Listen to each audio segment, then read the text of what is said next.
Au nom de la famille, je remercie la municipalité de Bagnolet d'avoir organisé ces hommages. Je remercie plus particulièrement Monsieur le maire, Madame Jacqueline Chandavel, Monsieur Jean-Claude Gabin, Madame Émile Delair, et je les remercie d'avoir choisi cette pièce pour le faire. Elle figure de symbole pour la famille. Je vous remercie d'être présents. Lorsque nous étions enfants, les marques d'affection de Marcel n'étaient pas celles auxquelles les enfants sont habitués. Marcel n'était pas calme. Cécile l'était pour lui. Son respect pour l'enfance était intellectuel. Très jeune, on aborde les sujets politiques, philosophiques essentiels. Nous avions intérêt à faire travailler nos ménages. Marcel est instituteur en Seine-et-Marne, puis à Paris. Il se passionne pour l'école. Le savoir et son importance capitale ne peut se séparer de la pédagogie. Il ne suffit pas d'apprendre à apprendre, il faut apprendre quelque chose. La pédagogie, c'est bien imbriqué, contenu, manière d'enseigner, rapport et place dans la cité. L'ordonnancement de l'apprentissage des connaissances, Jean-Claude en a parlé en histoire. Sachez que Marcel a toujours été un créateur. Nous, les enfants, l'avons connu pendant des années, penché sur des maquettes de leçons.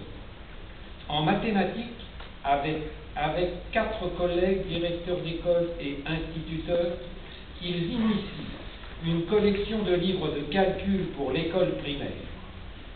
La présentation, ils sont ici. La présentation en est devenue désuète. Je vous assure que le contenu ne l'est pas. Certains d'entre vous pourront les reconnaître, car ces livres ont été les plus utilisés pendant plusieurs dizaines d'années dans nos écoles en France. Contenu, manière d'enseigner. Ils participent du grand mouvement de l'éducation nouvelle issu de la résistance et du plan Langevin-Vallon. On donne à l'enfant de l'ambition, du savoir, des règles. Et monsieur le directeur de Coton ou de l'école Travail, s'il savait tirer les oreilles des galopins de l'époque, veillait surtout à ce que, comme l'a dit Jean-Claude, ils aient les outils et les moyens de s'en servir pour réussir leur vie adulte. Manière d'enseigner, certes, mais les conditions sont celles que donne la société. Il participe à la revue L'École et la Nation, car il pense qu'on renforce son efficacité pédagogique en la réinsérant dans la cité et qu'une société a besoin de la meilleure école. Résumé, il veut l'excellence pour tous et il contribue à en fabriquer les outils. Nos souvenirs les plus anciens nous ramènent à ce travailleur acharné dans la construction de ces livres de calcul. C'était avant Bagnolet. Bagnolet dont il tombe amoureux dès sa nomination, ici, et dont il décide d'écrire l'histoire, Jacqueline Chandavel en étant mère. Persuadé que la ville telle qu'elle est le doit à ses successives origines, les limites de la ville ont souvent varié, et successives populations, il investit la Bibliothèque nationale, la Bibliothèque départementale et la Bibliothèque historique de la ville de Paris. Il lit et archive tout document concernant le village, la ville et ses habitants, sans les outils informatiques actuels. Il constate que nombre de témoignages sont contradictoires, que beaucoup d'idées concernant la ville sont fausses, bien que devenues évidentes. Une idée fausse, un fait inventé, transmis dans la mémoire, devient pour les présents des faits vrais. Par exemple, vers 1980, Marcel trouve encore de vieux Bagnoltais qui, de bonne foi, lui racontent leur promenade sur les bords de la Dhuisse, qui en réalité est en aqueduc depuis 1865. Il rencontre aussi des Montreuillois qui sont capables d'imaginer que Girardot aurait pu inventer les murs à pêche à Montreuil en faisant une confusion sur les dates. le Girardot de Montreuil est bien postérieur à celui de Bagnolet.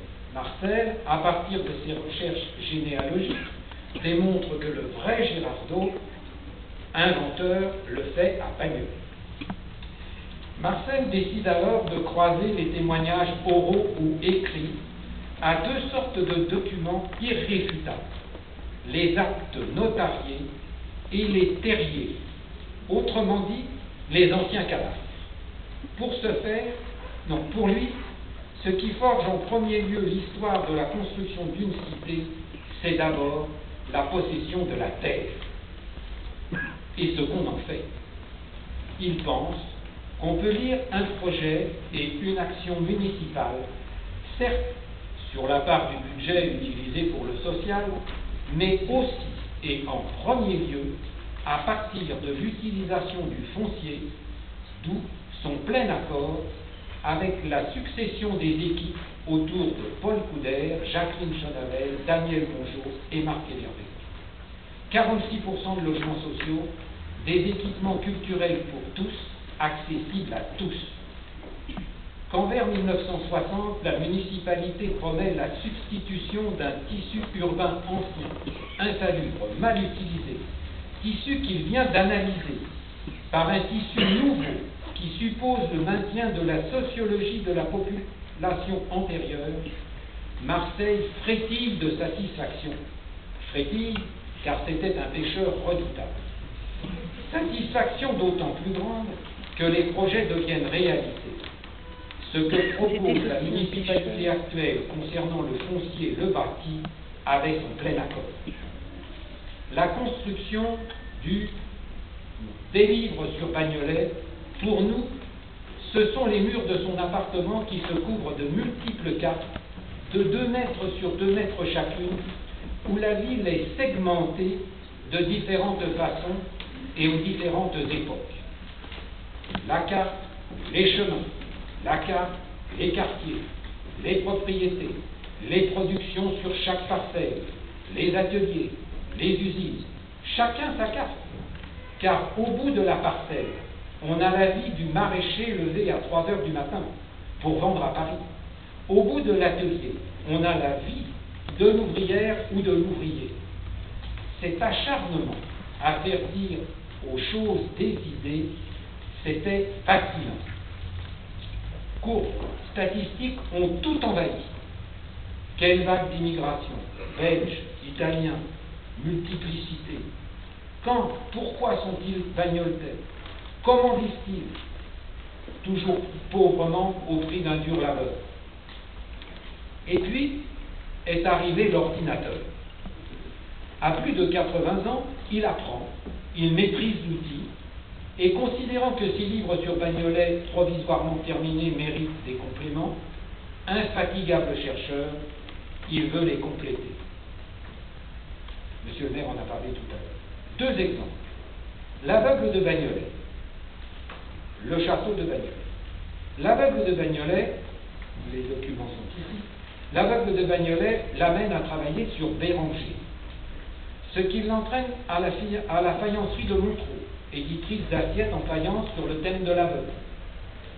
Le château de Bagnolet, détruit maintenant, situé dans le 20e à Paris, ce qui l'amène à travailler sur le régent, propriétaire du château, donc sur les spectacles qui sont donnés au château. Je vous donne la façon dont il travaillait. Bien sûr, il a aussi rédigé l'histoire du village où il est né, Toury-Férotte, en Seine-et-Marne. Je pourrais être plus, bien sûr. J'arrête, mais je voulais vous décrire une vie passionnante, une foi dans l'homme, jamais de concession, un homme pas facile, mais exemplaire.